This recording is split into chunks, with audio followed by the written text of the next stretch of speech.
దీపావళి చిన్నప్పుడు ఈ పండగ వస్తుందంటే ఒక వారం రోజుల ముందు నుంచి ఎక్కడ లేని హడావిడి స్టార్ట్ అయిపోయేది.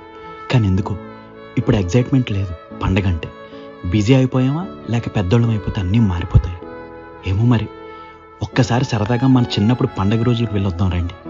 పండగకి చాలా రోజుల ముందు నుంచి గన్ అండ్ టేప్స్ కొనుక్కుని వాటిని పేల్చుకుంటూ జేమ్స్ బాండ్ రేంజ్లో ఫీల్ అయిపోయేవాళ్ళు. పండగ దగ్గరికి వచ్చేసరికి మా తాబులు చిచ్చుబుడ్లకు మందు కొనుక్కుని ఇంట్లోనే రెడీ చేసుకునేవాళ్ళు. ఇంకా పండగ ముందు రోజు నాన్నతో మార్కెట్కి వెళ్ళి ప్రమిదలు ఒత్తులు మనకు కావాల్సిన టపాసులు అన్నీ కొనుక్కుని రావడం, తెచ్చుకున్న క్రాకర్స్ అన్నీ డాబా మీదకి వెళ్ళి ఎండలో పెట్టేవాళ్ళు. వాటిని అరగంటకు ఒకసారి వెళ్ళి చూసుకుని రావడం. ఆ రోజంతా మనకు ఒకటే టెన్షన్, వర్షం వస్తుందేమో అని దేవుడికి దండం పెట్టుకుంటానే ఉండేవాళ్ళు రాకూడదని. ఇంకా సాయంత్రం అయిపోగానే క్రాకర్స్ అన్నీ పట్టుకుని ఇంటి బయటకు వచ్చి కాల్చడం స్టార్ట్ చేసేవాళ్ళు.